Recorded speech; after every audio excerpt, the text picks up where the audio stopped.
Prince of the light eternal, and Son of justice, come and enlighten those who sit in darkness and in the shadow of death. Okay, welcome everybody. This is Sister Liz. You're listening to In the Company of Charity podcast. And I'm here as always with my good friend, my sister friend, Sister Elizabeth. Sister Liz, how are you? Happy Advent. Happy Advent. Christmas is coming. Mm-hmm. It's right around the corner. It is. And when everyone's hearing this, it'll be Tuesday before Christmas with just days. It's so exciting.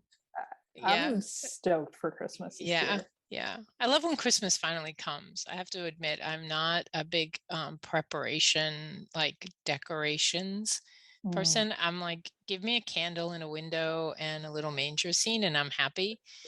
But, you know, in community, oh, it's intense. It's intense because all family traditions and memories and all that, both good and slightly not good, are playing out. So yeah, it's a wonderful time, but also can be sometimes a difficult time. But we have a sister in our house who was very adamant that we had to have one of those little flickery candles in each of the windows that faces the street, so that Jesus would know where to come on Christmas.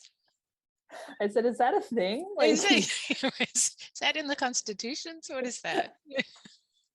Well, we did it, and it's beautiful. It is beautiful. That's, you see, that's the thing, is somebody comes up with something like that and you kind of like, what? And then when of course they do it, because you're not going to say, no, you can't put flickery lights in the window.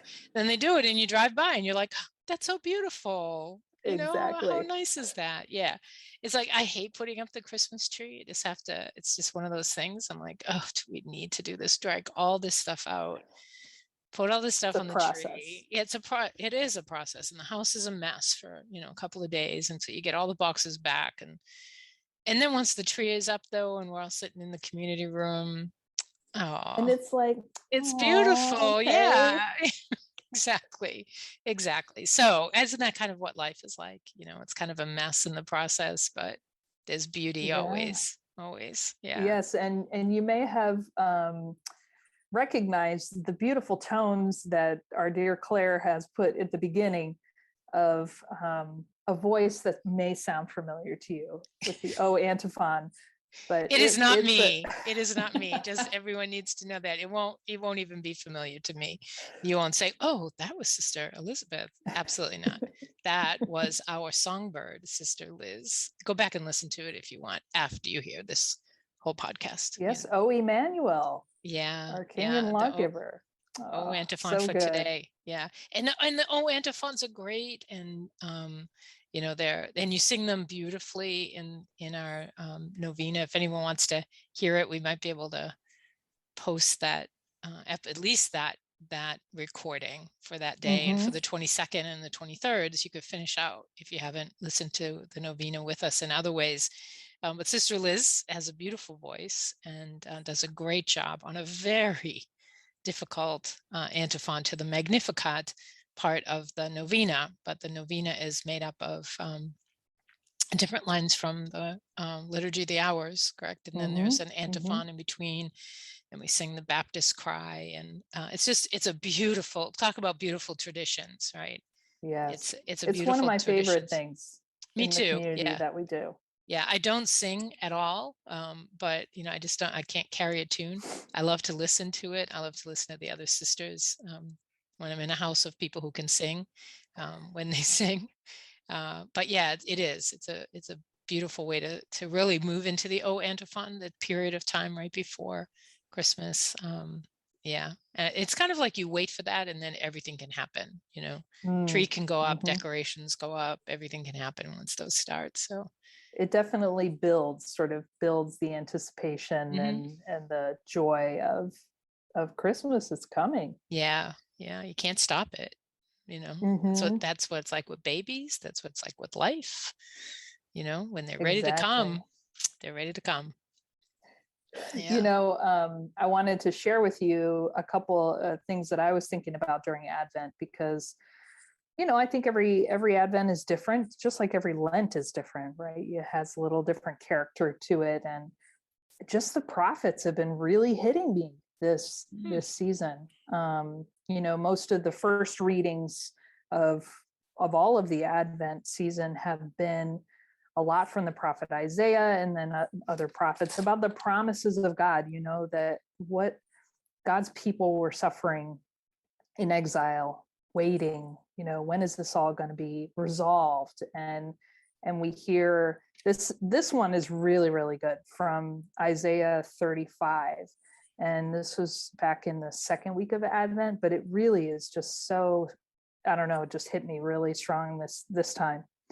And it says strengthen the hands that are feeble, make firm the knees that are weak.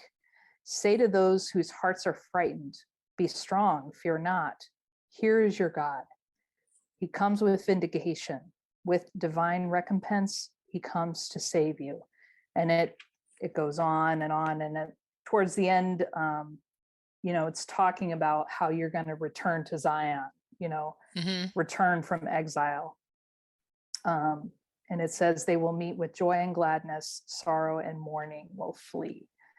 And I don't know, like, I just feel like we could pray with these passages for a whole 8-day retreat and just stick with, the promises of God. And Yeah. isn't that each one of us has our own times where we feel like we're in exile or darkness, or however you want to, and visualize it. But and even the people that we serve, right? They're going through their own exiles or darknesses, and here is God saying, I'm going to come and save you. Yeah. Yeah. It's a The beautiful people reflection. the people who walked in darkness will see a great Great light. light. That's one of Yeah. the Christmas readings, and it's Yeah. just powerful stuff, I think. It is. And God so loved the world that he gave his only son, that just, again, that sense of God's just unending love for us, that he just has this passionate love for every single human being, and in the midst of all of our life, whatever it is. It's just interesting that you talk about, that sense of sorrow and woe and feeling like you need a savior, basically, is what happens. We need a savior because the darkness feels like it's going to consume us. And what I've been doing this Advent is Sister Sharon Horace and I often, we try, sometimes we don't always make it, but we often try during Advent especially to read a reflection book together and share on it during the week sometime.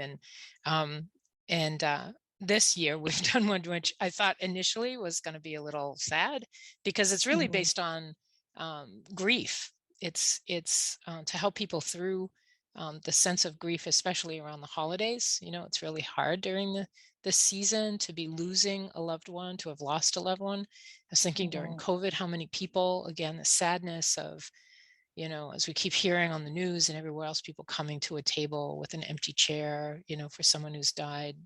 Obviously, this surge of COVID again is just really sad. But this book, it's called Wounded in Spirit, and it's Advent Art and Meditations. It comes from Paraclete Press, and just a little plug for them. And it's written by David Bannon, and he does these reflections on art. And so it's these artists who, and they're from all walks of life, all periods of time. There's Caravaggio, and then there's Tanner, and kind of modern artists and older artists, different art styles, but all of them had some tragedy, some grief in their life, death of loved ones. And certainly those who lived in the 15th, 16th century, 17th century, the loss of children was devastating. But that it promoted, it kind of welled up in them a creative spirit that may not have been there before. And so many artists who were pretty contemporary and pretty secular because of these periods of grief, ended up having these moments or these small periods in their life for some of them where they created scriptural or religious art, and just beautiful, beautiful pieces. And in each reflection, it just kind of talks about how that grief and that sadness compels us, to find some solace. And often it's with God, and that part of God's gift back is a creative, generative spirit where we take that grief and turn it into something beautiful, something life-giving. So it's a really interesting way to be in Advent, to be honest. But Yeah. as you're talking about the prophets, I hadn't really realized that just even that reading you talked about, is really very much that story, right? I mean, Isaiah is telling us that when you feel the weakest, when you feel like nothing and around you is going right, that is when you need the Savior the most, and that we have the promise from God that the Savior will come, the one we need will come. And so, it kind of brings you into, I guess, the Christmas season, rejoicing, obviously, because God has fulfilled his promise, and we can Yeah. feel good about that. So yeah, it's been an interesting meditation on these different art pieces, in the And lives of these artists. I'm not an artist in the traditional sense of the word of creating paintings or carvings or anything like that. But there's something about when you're in that kind of season that it is raw. It is bringing you down to the bare essentials and what can come of that. I mean, that's part of. I mean, we talk about truth, beauty, and goodness, Yeah. but what are that one that really draws people and that inspires reflection is beauty. And those kind of the I hope they can look up, Google some of the pictures that are from that book, to see the art and to pray with it, because I think that maybe people might feel weird about that, like how to pray with art or how to Yeah. pray with paintings or images, or it can be weird at first, but there's something that touches you quite deeply Yeah. beyond words. Exactly. Yeah. And the different traditions of art, different time frames, like, and artists I had never heard of, some of them I was like, oh, I've never heard of that one. But then there were others, I thought, oh, this one's interesting. Like we were saying about Jean-Francois Millet does I don't know if that's how you say it's French, so I don't know French real well. Yeah. But the gatherers, and the Angelus painting, of the two people in the field. There's even there was a paper written about that painting. So if you go and look at the Angelus by Millet, Millet, it looks like they're gathering potatoes, right? And they've stopped to pray. But there was another artist who said, no, it's a basket of a baby, a child who has died in this time of famine. And so it just totally changed the image of this child when you think about the Angelus, right? Be it done unto me according to your word. I mean, just that sense of God's graces at that time, and some of the paintings by Caravaggio, which are so dark and very filled with action, and you almost can't see one person from the other, and yet there's these lights he puts on the faces of the significant figures, people in it, Jesus and Mary and apostles or whoever he's painting. Just I mean, it just reminded me that and I keep reflecting on this sense that God is creative, God is creation, right? God brought this world into being in these 7 days of creation, as we read in Genesis, and that God continues to be generative in that, and that each season when we celebrate Advent, it's not, we know, not just about the birth of this first child, but the sense that Jesus, God, are always coming to us, and that the second coming is what we're anticipating. And so yeah, so it's just been a really, really interesting reflection for me. And so I just, and invite people listening to kind of think about as we've been saying, how have these prophets, how do these artists, people who try to express life experiences, whether they're sorrowful or joyful, to express them in some way outside themselves so that others can appreciate them. Like this book is about art, but it also includes some poetry, which is more my line. I'm not an artist in the painting kind of way either, but the poetry connected to it has really been helpful too. So it's been a great reflection. It sounds like the prophets have really helped you during Advent as well. Well, and the other thing I think that comes to mind when we're talking about images and art is how to incorporate some of that back into our daily life. And one of the things that really has helped me is to use the lock screen on the phone to have an image there that's relevant to the season or to whatever I'm praying with. And that way, when you even pick up your phone to check the time or to, I don't know, see what's going on with the weather, you're seeing like the people who walked in darkness have seen a great light, or you're seeing the sunrise, or you're seeing something that you've chosen that God is speaking to you in that. And it's just like a little reminder throughout the day of whatever that message is. And there's plenty. I mean, Google what's out there to use for your lock screen. But or some of your own pictures. Maybe it's it's a picture during Christmas season of your church's altar scene. I mean, I love that idea of the lock screen. Yeah, I change mine often, but every once in a while I just kind of let it go, and then I'll say, "Oh, I need to come up with something else. That one's a little boring." Not inspiring. And so use that as a way to inspire.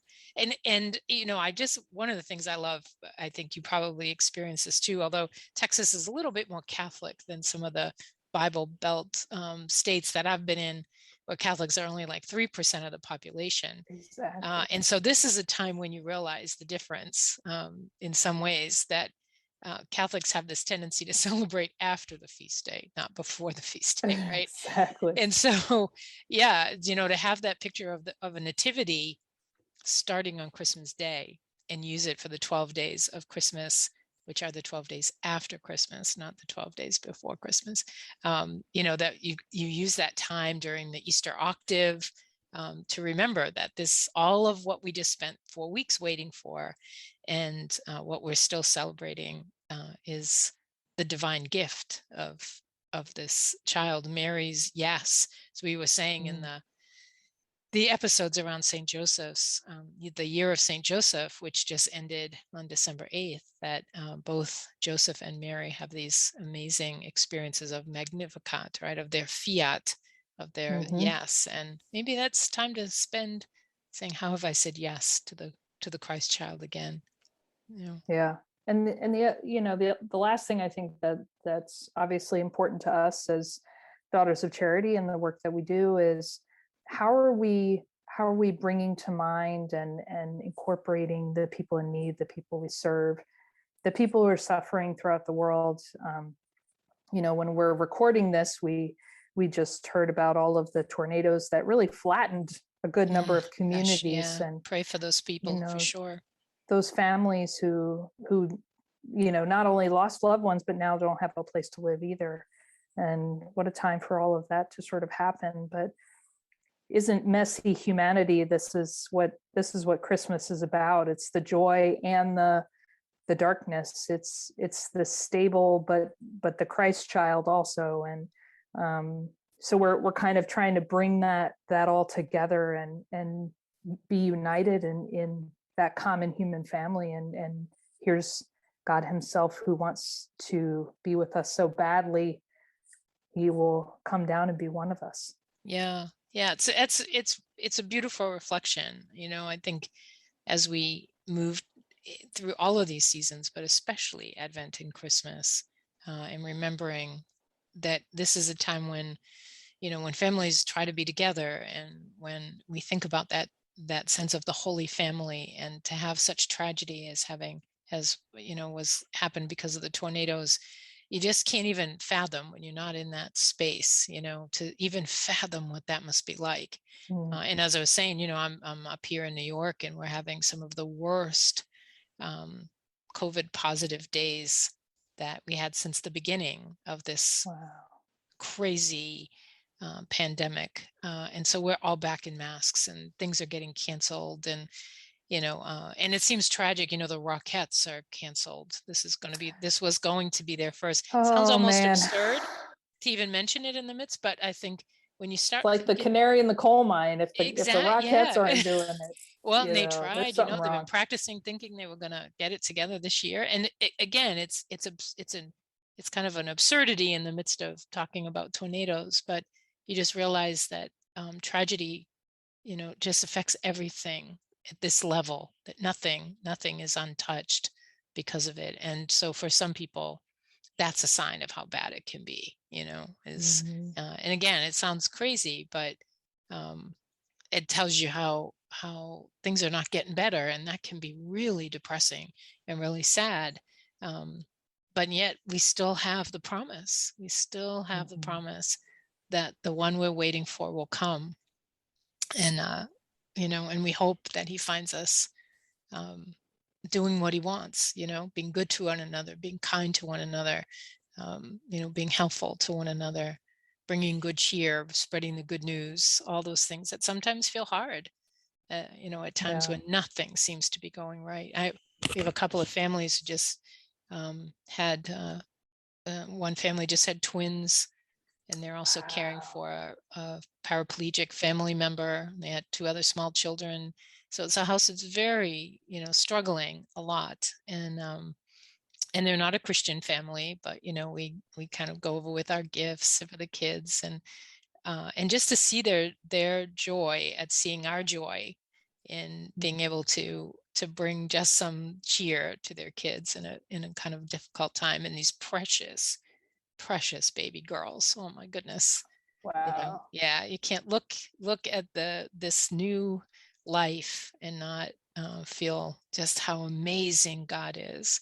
And these are families that have fled from violence, just horrendous violence and torture, and horrible things happen to them, but here they are just celebrating and feeling their peace and their serenity and their safety, and again, going back, thinking of the Holy Family as they flee into Egypt and then return and try to find that safe space for themselves and this precious baby that they've been given to care for.